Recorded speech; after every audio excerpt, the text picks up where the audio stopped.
What's going on, everybody, and welcome. This is episode number 55 of RizzoCast. I'm Steven Rissotto, and today we are joined by Russ Ortiz. He played in parts of 12 seasons in the big leagues with six different teams.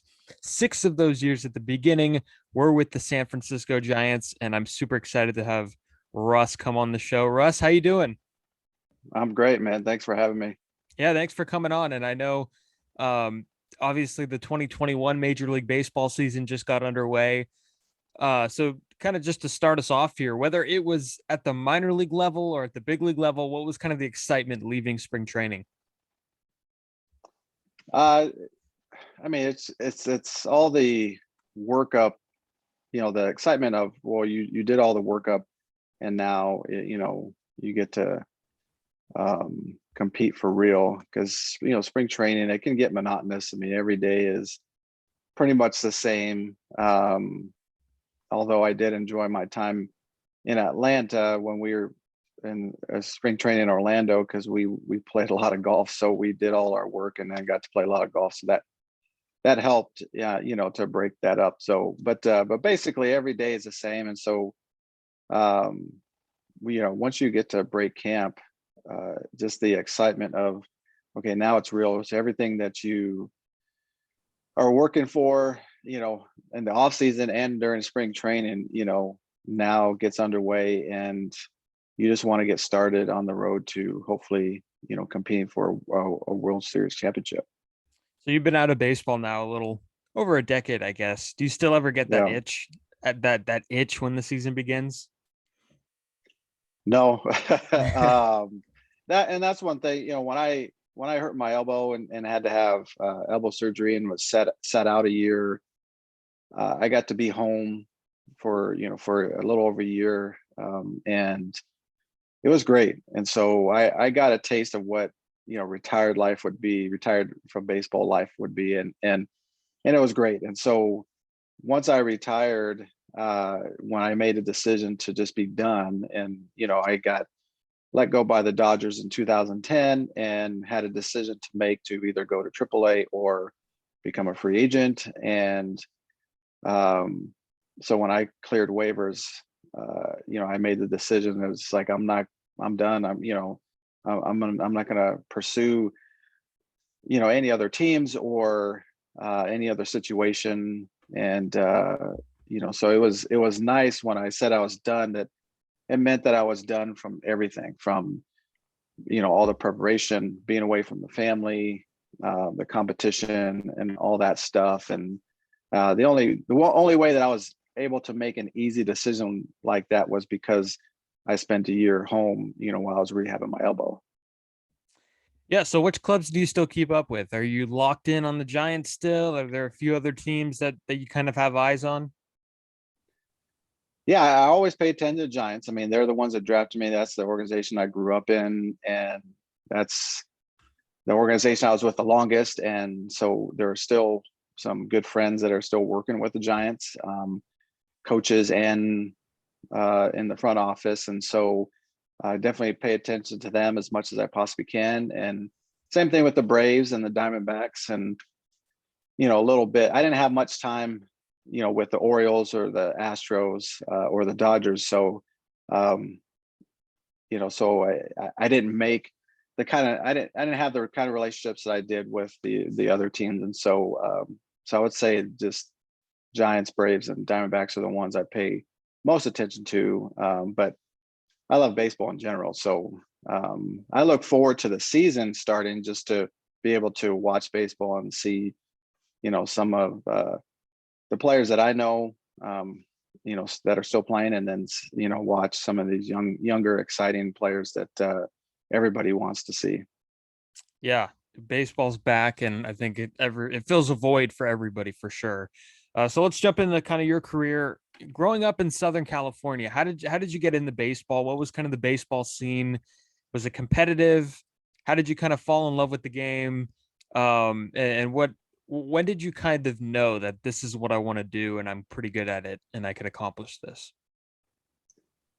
Well, I think as early as possible.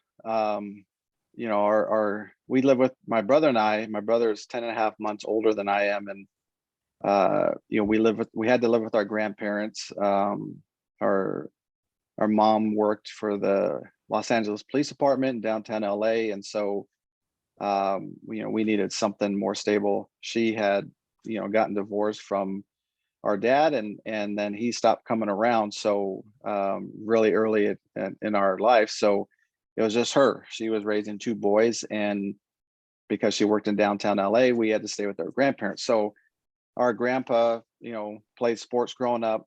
He played fast pitch softball in the Army, and my mom was tomboyish, and so she played sports growing up. So from an early age, we just were messing around with stuff, and then pretty quickly baseball was the thing that, especially for me, that I became interested in right away. And then once we got signed up for T-ball at age 5, that was it for me. That got me hooked, and that's the only thing I ever want to do. So I would say from age 5 or 6, that's the thing that I had said, I wanted to do, when I got older and stuff like that, and play in the major leagues and everything. And so that was always, from as far as I can remember, a dream of mine. And it started in the front yard with our grandpa and my mom and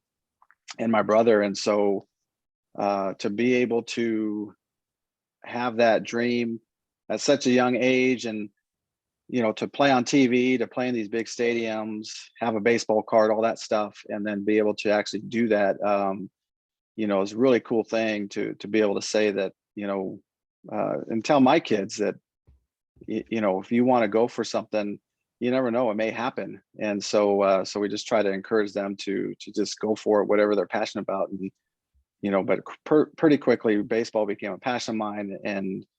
And that was literally the only thing that I wanted to do. I played other sports just to play, but the passion wasn't there like it was for baseball. Where was the allegiance? Were you a Dodger guy? Were you an Angel guy? Where was kind of your allegiance? I would say a bigger fan of the Angels, because more Dodger games were blacked out on TV than Angel games. And so we actually got to see the Angels play more on TV, and but we went to way more Dodger games live at Dodger Stadium. So I would put myself more of an Angel fan growing up, but also kind of a Dodger fan, because that was the team closer to home. God, some things never change. Josh Bell of the Nationals just said the other day that when he was on the COVID contact tracing list, he couldn't watch the games because they were blacked out. So I guess some things, it's a big problem for sure that needs to be fixed. So it's pretty crazy, but that's beside that's the pretty point. incredible. Yeah, I mean, it's incredible. It's one of those things where I don't fully understand, like why you have to have. I think it's basically a sold out crowd. I want to say, in order to for it not to be blacked out, but who knows? I mean, that's the type of stuff that I don't really pay too much or spend too much energy trying to figure out. Yeah, it's a common sense thing for sure. So, what kind of intrigued you about the University of Oklahoma and their baseball program? I was told that if I bring up Oklahoma and the Sooners, your eyes would light up. So, what kind of what kind of interest did you have in Oklahoma, and why? That came from my pitching coach in high school. So he came in my sophomore year, I believe, and he made me better. I mean, I had somewhat of a foundation, as far as pitching goes, but he helped solidify that and helped make me so much better. Pushed me. I was clearly the best pitcher on the team, and he never let up on me, and I was able to become one of the best pitchers in the San Fernando Valley. And but he never let up on me. He never let me take that for granted. He was always pushing me, challenging me, and all that stuff. So he was a college pitching coach before he got to our high school and at Pepperdine. And so Pepperdine played Cal State Fullerton. The coaching staff there ended up being the coaching staff at Oklahoma. Head coach Larry Koshel, Pat Harrison as a hitting coach, and Vern Rule as a pitching coach. And so he developed a relationship with them. And so when it was time for me to, get recruited, look at college and stuff like that, he just said, "Hey, what do you think about Oklahoma?" At the time, I was like, I've never heard anything about Oklahoma baseball, only football and basketball. So I don't know anything about them. So he just said, "Hey, these coaches are really good." And he says, "I think, you would do great with them, especially with Vern Rule." And so would you like to check it out? I said, "Yeah, sure." So I went on a recruiting trip, met the coaches. They were awesome. Nothing was going on at school because a lot of times at, recruiting trips, you have guys, they take you to parties, they take you out and, and all that stuff. And my recruiting trip, there was nothing going on. All the parties that they said they had, the teams were all out of town. So the guy that took me around, we went to eat, and I think we went to go see a movie and just hung out, and that was it. And so it was pretty uneventful. But the thing that did it for me was the fact that the coaches, so easy going, wanted to win, came with great pedigree and all that stuff. And at the end of the day, I decided, like, I want that easy going, feel. Oklahoma sports is huge, football, especially in basketball. And it'd be nice to go to a school like that where everything in Norman revolves around, the University of Oklahoma. So, so once I decided to go there, it was an unbelievable experience. And yeah, most people, I think everybody that really knows me knows that, you start talking about the Sooners and stuff that, I get excited. I mean, I love everything about being a Sooner and Oklahoma football, basketball, sports, golf now, softball, and of course baseball. And so, so I'm a big time Sooners fan, and people make fun of me for wearing Sooner stuff all the time, everywhere I go, but I just can't help it. I mean, it's obviously a big part of my life, and something that I'm very, very glad I chose OU to go to. Yeah, and one thing related to the Sooners is you witnessed kind of the decision-making process with Kyler Murray and on whether he wanted to play football or baseball. What needed to happen for him to choose baseball, or was there just no chance that he would have made that decision? So, I played with his uncle for many years. Yeah. And so Calvin Murray. And so I, asked him that same question. And but all I ever heard of Kyler, I mean, I heard of Kyler from him, I think, when Kyler was playing Pop Warner football. And once he got into high school, I mean, everybody, heard about him then. And so so all I've ever known is, his dream of playing in the NFL. And so so I was excited that when he came to OU, because I've heard how good he was, and of course I watch YouTube and stuff and check out what he can do, and pretty special, obviously. And then for him to come in and really only play one full year of college football as a starter and win the Heisman Trophy and getting selected number one, I think getting drafted for baseball, there was obviously that talent there, but I mean, if I had to guess, that was never anything that was going to be considered. That would be my guess, because but that was before football season, I believe, right? And so no one really knew exactly like how the season was going to go. So I think it was just, there's a more of a fallback. But he's obviously an incredible athlete, and to be able to play two sports in a, you know, major college, and be that good is pretty rare. Yeah, it's unbelievable. And it tells us that athletics is not, you know, even with the addition of technology and all these distractions, there's still nothing like an athlete. Like there's nothing holding these guys back from loving sports. So that's nice to see. Yeah. So back to you, you know, getting drafted by the Giants kind of as a reliever, as kind of a late inning guy.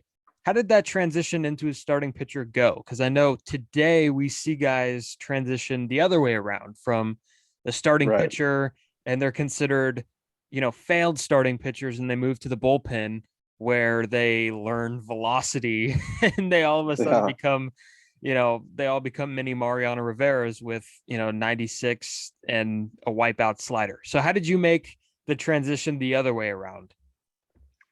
Well, I mean, all through high school as a starter, and in college, I did everything, you know, a little bit of starting, middle relief, long relief, closing, and I got drafted as a closer, out of OU. And so, so they knew, what they ended up telling me is that they knew that I had, you know, yeah, three good pitches. And, I mean, quite honestly, when I was closing and single A and double A, I never really used more than two pitches. And I mean, 95% of the time it was just fastballs. And so, kind of a cool thing that I have no explanation for is when I left OU, you know, every year I think, you know, my velocity went up just a little bit, but I never remember seeing any pitch faster than 93, and that would have been in the College World Series in 1995, the year I got drafted. So I don't remember seeing anything faster than 93. And so, I get drafted, I sign, I get to Bellingham, Washington. In my first game, I'm throwing 95 and 97 consistently, and with mostly 96, 97. And I had no idea until they, you know, the other pitchers, because they were like, well, we never really heard of this guy. He is fourth round draft pick. We don't really know anything about him. And so, you know, they all came up to me after the game. They're like, do you know how hard you were throwing it? I was like, no. And like, how hard do you think I was throwing? And, you know, I probably told them, you know, about 93 or something. And so then they showed me the charts and everything. And I was blown away. And so for that year, and then the next year, you know, I'm throwing, you know, 94 to 97 miles an hour, consistently, and no idea how that happened. And so anyway, so the transition happened after my second year, after the 96 season. They come up to me and said, you know, we'd like for you to start. And I thought that was going to stall out my my movement upwards. And so I wasn't very happy with the decision, but then I quickly came to the realization of, I mean, you know, I kind of have to just do it. And because they told me, they said, you know, if it doesn't work out, we know you can close, you know, we know you can be a short inning guy. So we're not worried about that. And so that made me feel a little bit better. But I really did feel like it was gonna, you know, stall out my my upward movement. So, but they just told me, I said, you know, we know you have three good pitches, and, you know, the mentality, the makeup, we know you started throughout high school and did some in college. So, so we think that you could be a really good starter. And they, you know, they're just like my makeup, my body type, all that stuff, and everything that, you know, is maybe better suited as a starter. And you know what, they were right. You know, they made the right call, and that actually helped me move up faster, probably than if I stayed a closer. So Sean Estes said he liked pitching at Candlestick Park because, you know, the disadvantage it gives the hitters. What did you think about pitching at Candlestick? I know you only had a few years there, but what was it like taking the ball in such a crazy cold environment? Like, what was that like? Well, I mean, like Sean, I loved it. Mm. Yeah, the first thing that you realize is that when everybody comes into Candlestick Park, from, you know, the other teams, right away they're freezing. and it gets to you because, you know, the wind is blowing pretty good. It swirls around, all that stuff. But the biggest thing is just that it's cold. And so I always felt when we go somewhere else and it's warm and all that stuff, you know, we come to San Francisco, kind of help rejuvenate me at least. And, you know, and so I love that part about it. But the other part is yeah, I mean, everybody was thinking about how cold it is, how windy it is, and all that stuff. And so I was able to not worry about it, I guess, and feel like, yeah, it did give me a slight advantage, you know, at first. And then, I mean, of course, all the veteran players that have been there for years, they get over it. But a lot of, you know, a lot of the players that, you know, they haven't been there very many times, they come in and it's a little bit of shock to the system because it's cold, man. And, you know, when you're not pitching, that's when you really feel how cold it is, because you're sitting in the dugout and the wind just kind of, it swirls, it goes right in through the dugout. And, you know, you have these heaters, you know, like these jet heaters that are on each side of the dugout blowing. And so, I mean, they're filled with gas, and so you have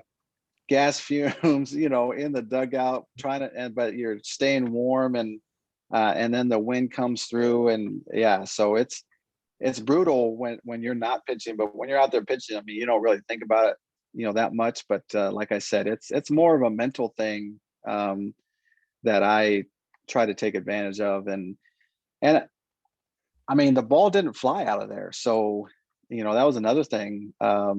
It wasn't like the wind was blowing out all the time. So I felt it was a fair park.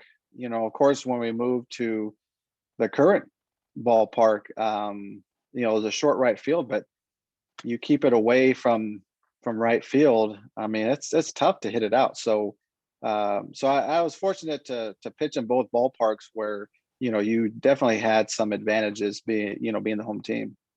Yeah, it's so crazy that they only looked at that ballpark during the day when they were trying to figure out where to put a new ballpark in San Francisco in like the 50s or whatever. They only looked at it during the day. So that's pretty incredible, for sure. So I gotta ask it, how much do you get reminded about game 6 in 2002? How much is that, like, is that the one question that you just always get asked?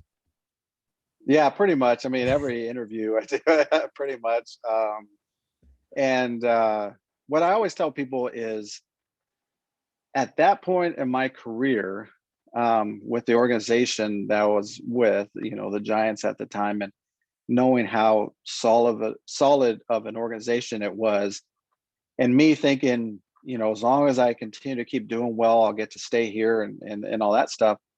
That, you know, even after the World Series, it's like, you know, it was heartbreaking at the time, but I honestly felt like, you know, that's okay, because, you know, we'll get more opportunities, or I hope to get more opportunities, you know, whether it's with the Giants or, you know, happen to be somewhere else. But you know, but now that, you know, that was what, 18, almost 19 years ago. And as more time passed, you realize, like, it's not that easy to get to the World Series. And so so I wouldn't say that it's something that really bothers me. But it's like, man, you know, it's just kind of one of those things. Like, I play golf now, so, you know, a lot. I try to play a lot. As I don't play as much as people think I do, but I try to play a lot. And so it's like missing a putt, you know, on the first hole, and then,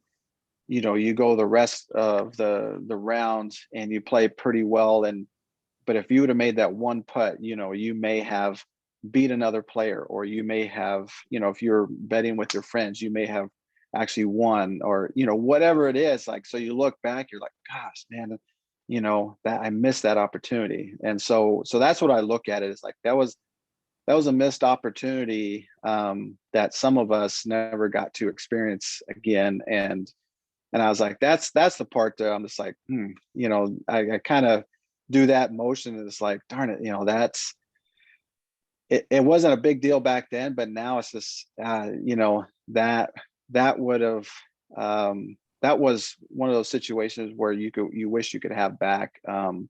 You can't. So I don't sit and dwell over it, but it's just, when the moment comes, like what was it last year? They took out Blake Snell in the World Series, and it kind of reminds you just like, and they didn't win either. And it's just like, man, you wish you could have that opportunity back that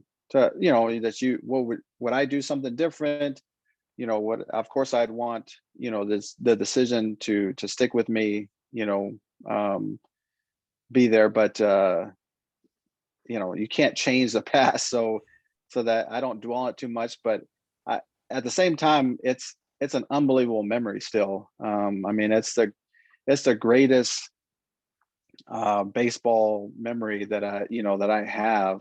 That's something that, my brother and we'd play a wiffle ball in the front yard, pretending like we were playing in the World Series and trying to win a world championship. And so that's something that, we dreamt about as kids. And to be able to say that I got to pitch, twice in the World Series and get really close, it's still special, and it's still the best experience that I've ever had in baseball. Yeah, no, for sure. Do you still have the game ball that Dusty gave Oh, you of as you course. walked up to that? Yeah, of Yeah. course. Where's it Yeah. at? It's in, we have a little office here at the house. And so we have a couple um, cabinets where I have, a bunch of like baseball stacked up, all the bobbleheads that I collected, and some other, smaller memorabilia things that fit on a shelf. And so it's in there. At the house we had before, it was displayed, in this room, we had where I displayed some of the stuff. And so I displayed it in there, and so, I mean, that's the thing that people want to know most is, do I still have that ball? And it's the same thing. I tell people, it's like, that's the most unbelievable experience I've had in baseball. And that's the actual ball that I pitched with in the World Series. And so to me, it's a special thing. It doesn't remind me of what happened. It reminds me of, the fact that I got to pitch in a World Series, and this is the actual ball that I got to pitch with. Because when you really look at it, even though, everybody didn't like the fact that Dusty gave me the ball, but when you really look at it, how many guys are, actually take with them, something that they like, especially a pitcher, a baseball that they used, um, in the World Series. And so, and Dusty's, a great manager, a great guy. I mean, he and I have had such a great relationship. So yeah, so it's all that stuff mixed in, and then, it becomes a good, talking piece as well. And so it's just, and it brings back some memories that, aren't fun to think about, obviously losing the World Series, and then it brings back a lot of good memories. And so it's still a special ball for me. Yeah, it had to have been cool playing against the Angels. I know you mentioned earlier that the Angels were kind of your team, kind of in Yeah. Southern California. So was there a lot of family there at that game? Yeah, seeing that, and that's one of those things where, I can add on to, making it special, is that I had probably at least 15 family members there. My mom, um, I think, can't remember if my grandma was there, but anyways, grandpa was there, my brother, aunts, uncles, cousins, extended family and stuff like that. And so we had a nice little group there, up in the second deck, kind of in between the dugout and home plate. And so, every time I walked off, I could see them, and so it was really special. Yeah, playing in the stadium against the Angels, like you said, a team that I grew up is probably my favorite. Um, and then being able to walk off, in the seventh inning, and acknowledge my family and stuff. Cause, they've been, super supportive throughout my whole career. And so, to be at a World Series, I mean, it's exciting for them too, to be able to not only be at a World Series, but to be at a World Series that I'm actually, pitching in. And so, and then, another cool thing is my high school teammate, Brad Fulmer, was on the Angels, and he's actually the one that got the base hit that, that was my last hitter. And so, if I ever talk about this, I always tell people, I threw him the right pitch. It just was in the wrong location. So he was able to get enough of the barrel on it to get through, but he did exactly what I wanted him to do, which was to try to pull an away pitch, but I put it too much on the plate. So he was able to get it through, first and second. So, cause I was trying to get him to hit a ground ball to second. And, I think I mean, you're talking, what's, 2 inches more away. And I believe that he hits a ground ball to second for a double play. And so that's, you're talking about baseball being a game of inches, like, that's very, very true. Cause, I was, maybe 2 inches away from completing 7 innings, with us being up 5-0. That's baseball is also a game of irony with that anecdote. I played 4 years of high school baseball, and I can't imagine playing against any of them in the big leagues. I can't imagine any of us even making it to the big. So that's pretty incredible. Right. So how difficult is it? Because I know you mentioned, you had the surgery, and you kind of stacked up on the minor league deals a little bit later in your career. Is it difficult to establish yourself year after year with those minor league deals that everybody dreads on getting? You had a few of them consecutively. Are those just, so, mentally draining every year, going in the camp, trying to prove yourself? It's definitely very, very different from coming into camp with, already on a contract, or, having a good idea that you're gonna make the team. So my first spring training, big league spring training, was in '98. I had no thought of making the team. I just wanted to learn and work hard and, show them what I got. And I did really well, and I made the team out of spring training. And so that was unexpected.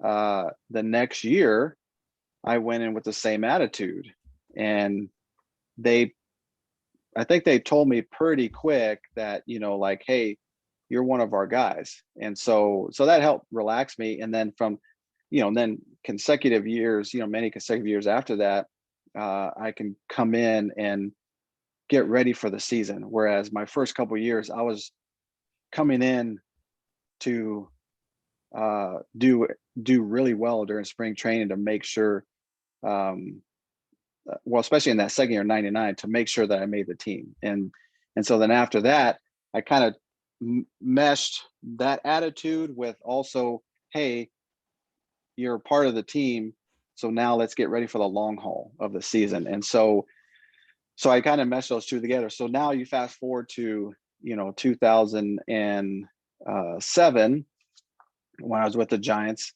Went back to the Giants, and went to big league camp on a minor league deal, and I took that attitude into it to do everything I could to make sure I was ready, and at the same time show them what I got, show them what I can do. And it's a lot of the same coaches there. Bochy was there instead of Dusty Baker, but there's a lot of the same coaches, personnel, all that stuff, and so they knew what I could do. But I was coming off of a fractured rib, and throwing mid 80s to high 80s maybe, and so I think a lot of people have had known, like, we know what, when he's healthy and all that, what he can do, but we haven't seen him real healthy in a while. So with my rib injury, and then the bad mechanics that I had, and then it's throwing 86 miles an hour instead of low to mid 90s. So yeah, so coming to spring training that year, I just had the same attitude of, you know, I just have to come in ready and show them what I can do. Use all of the experience that I've had to make sure that right from the get go, when we start, especially when we start games, that I get off to a good start and then sustain that through the camp. And so I made that team, and then I took the same approach in '09 and 2010 when I went to camp with the Astros and the Dodgers, and it's really not taking anything for granted, not thinking that, well, I have all this time and I've had this success, so um, you know, I kind of earned this or deserve a spot, So not taking that attitude, I think, was a key for me, and just looking at it as an opportunity just to, go out and show them what I can do, and without any pressure of, well, if I don't, because at that point in my life, I was like, well, if I don't make it, well, then maybe that's it, But so I didn't feel any pressure to make it or not make it. I just need to go out there and just enjoy it, have fun, don't take anything for granted, and just show them what I can do. And so it was kind of nice, because I think it helped me to stay fresh mentally and physically, because I think when, the longer you play, you can get into like a lull going into spring training, because, like we talked about in the beginning, it's like, oh man, this is going to be the same thing every day. I just want to get the season going.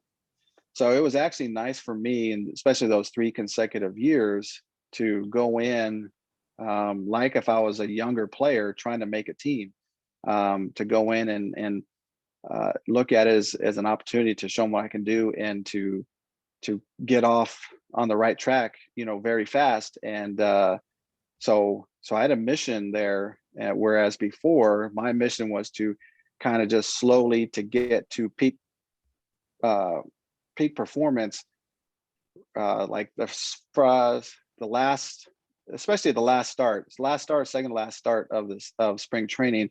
That was my whole goal, was to get to peak performance then. So then now my first game out of the season, I'm at the top of my game. So there was a process now with having to make a team. You're having to be at top peak performance as soon as you get there. And so I'd like that, because it helped keep me motivated, and and so I was glad I was able to make all 3 teams that, when I was going into camp as a non-roster invitee. Yeah, I'm trying to picture it here. 35, 36-year-old Russ Ortiz showing up to spring training camp going, "Oh, we're doing PFPs today." Yes. Yeah. Yeah. I know. I mean, and that's the cool thing is that, I had already known how important PFPs are for, during a ball game. I already knew how important putting a bunt down, making contact, because when pitchers are hitting, and I already knew how important those things are for pitchers, and uh, how well it can serve the team, for a win. And so I, with the, having to make the team, and that excitement, and that, just, getting after it and kind of showing what I can do. Like, yeah, I went into PFPs making sure that they saw, like, I don't take this for granted, and that, I was going to do this better than everybody. But that's always how I looked at it, because, and that comes from Dusty Baker. He said very early on, probably my second spring training, that he told us pitchers, he said, if you can handle the bat, if you can put down bunts, you can handle the bat, you can field your position, all that stuff. He said that will help you stay in the games, because then it will allow me to know that I can trust you, that I can keep you in the game, and that allows you to go deeper into the ball games. And I mean, because I was able to bunt well, because I was able to handle the bat, because I was able to field my position well, he let me stay in some games, and it turned out, to where I got a win and the team got a win, and it was a good thing all around. And so I learned that from Dusty very early on. So I took that to heart, and every spring training, even though we're doing PFPs every day, I looked at it as like, man, this will allow me, instead of getting taken out in the 6th inning to pitch into the 7th or later. And so it was always very important to me, because, I learned very early on in my pro career is that when you're a starter, your job is to start the game and finish the game. And so in order for me to do that, I had to learn how to limit pitches. I had to learn how to handle the bat, because I'm in the National League. I had to learn how to make sure I field my position, know where I was supposed to be to back up, et cetera, et cetera. And all those things, I learned very early on that are important. So going into a non-roster invitee situation, I was able to take all that experience and seeing how much it helps in actual real games. I was able to take that to the everyday, PFP, practice, and look at it as a challenge to, to make 0 mistakes, to do everything perfect. So that was a challenge for me, is to field every ball perfectly, make every throw perfect, back up a base perfectly, et cetera, and make every bunt perfect and all that stuff. So that was the challenge I set for myself, and then I had pretty good numbers as a hitting pitcher, and I had great numbers as a fielding pitcher. So so it definitely helps, when you put on those challenges for yourself, and because it's monotonous for sure. And if you allow your mind to go to, oh, we're doing this again, it may, impede your progress. And then once you get out to a real game and you need to field a ball, cover a base, bunt, etc., because you hadn't worked at it as hard as you probably should have been, and then it may make all the difference of you getting taken out of the game or making an error, and that could cost the team a win. Yeah, for sure. So from the baseball field to the golf course, you now have a golf apparel company. So what is it? Tell me about it and how you got started with it. Yeah, it's called 2GG Apparel. I started it in 2013, basically, got everything, trying to get it rolled out in 2012. But, once we got product and stuff, it was, 2013, and we only started with men's product, and then we added women's the year after. But the whole thing is based off of, because when I was with the Giants, from a minor league coach, he gave us some advice. He said, if you guys ever make it to the big leagues, I would suggest that you get involved with some charity organization, some program, or something that you can give your time to, because that helps, you just think about something else rather than just only baseball 24/7. And you get to know the community, you get to know what it's like to serve other people, etc. And so I always remember that. So once I got to the San Francisco, I tried to get tied in as fast as I could. And so, but it wasn't until then I actually saw how much of an impact, not only that I could make, but that other people can make, and especially kids' lives. And so that's where everything started, as far as me, wanting to get involved with charitable organizations. And so once I retired and decided to do this, I wanted to make sure that I made a huge impact when I was retired on other people, whether it was financially helping them, physically helping them, whatever. But I was like, I want to do it a fun way. And since baseball has always been my passion, that's done. What's my next passion? And golf. And that's,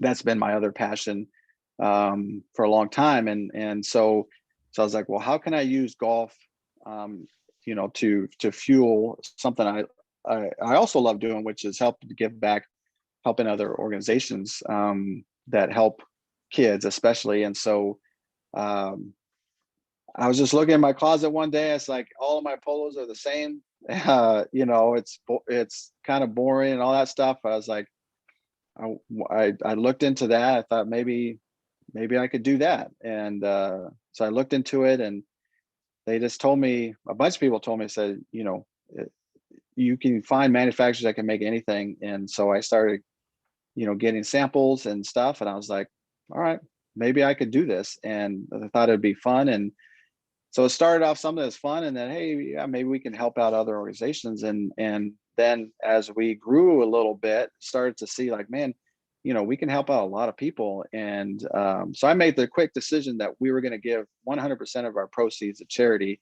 I was fortunate to have a successful career, and along with having a successful career, you get good contracts and stuff. And if you save well, which we did, then you're allowed, you're afforded to be able to do, help more people and do more things. And so this allowed me to build a brand centered around, passion for golf and giving back. And so that's what I did. And and I've been able to do that for 7 years. And unfortunately, we're winding down because of COVID. We settle a lot of golf tournaments. And so because of COVID, all those golf tournaments didn't happen last year. Some of them aren't happening. And so so I made a decision that this year, was going to be our last year. And but we've been able to help, thousands upon thousands of people around the world, and here locally. And so it's been a really cool thing. And I've met some great people in the golf industry, made some great friends, and and just learned a little bit about business. And so overall, it's been a great experience. But right now, all of our stuff is super cheap. They're all closeout prices. So I'm just trying to get rid of everything, and I'll keep the brand name, and see, maybe at some point in time there'll be a way to kind of bring it back anew, and see if we can continue to give back and help other people. Yeah, no, that's awesome. Congratulations on that 7-year run. And I'll Yeah, I definitely appreciate it. I'll definitely put the link for anybody that wants to find some cheap clothing that you Yeah, want to thank get rid you. of. Russ Ortiz Yeah. wants to get rid of it. Yeah. So before we leave here, how many hours, you mentioned that people think you spend all day on the golf course. How many hours do you actually spend a week on the golf course, and why is it 168 hours a week? No, just kidding.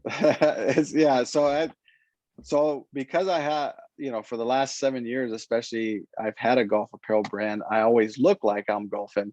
And when you post pictures, and I'll post me of hitting golf balls and just a swing, or if I because of all the people I've met in the golf industry, when I buy their shoes or buy their products, I like to tell people about them, if I like them and stuff. And because I buy everything, I don't like to just ask them for free stuff. I like to buy the stuff, and so I just tell people about it. So it looks like I golf a lot. But last year I golfed 40 something times, and that was the most since I've been retired. That's the most I've ever golfed in 1 year. That doesn't include charity events, which, let's say I do 6 or 7 of those a year, because those are just scrambles, and so there's not real rounds of golf, that I post. But yeah, so I golfed about 40 sometimes last year, and so it equates to about 1 every 10 days. And so that's the track I'm on right now. I'm trying to get it to once a week, but it's just hard. It's hard with the business and with our kids' activities, and then me actually wanting to be home and be with my family. I'm gonna have to wait a couple more years to be able to do the once a week thing. But so yeah, so it's plenty, but it's still not enough. So you don't show up to graduations and stuff with shorts and a polo. That's not your. Oh no, believe me, I've showed up to a lot of stuff with right off the golf course, and so that's a that the shorts and polo is a staple for me. I mean, that's everything, pretty much every day. At some point in time during the day, if I go out to the store or whatever, like I have so many polos, that it's just easy to just throw on one of those things. So like I said, I always look like I'm golfing. And so people think I golf all the time, but I'm pretty amazed though at when some people play like twice a week, that have, younger kids. I mean, my daughter, I have 3 kids, daughter's 19 and another daughter 17, my son's 12. But we're busy all the time. We got stuff to do with the kids. And so it's still amazing to me how, some people get to golf like twice a week. And I'm like, that's over 100 rounds a year. And I was like, I've never even got close to that. So I don't even know if I'd want to play twice a week. Hey, priorities.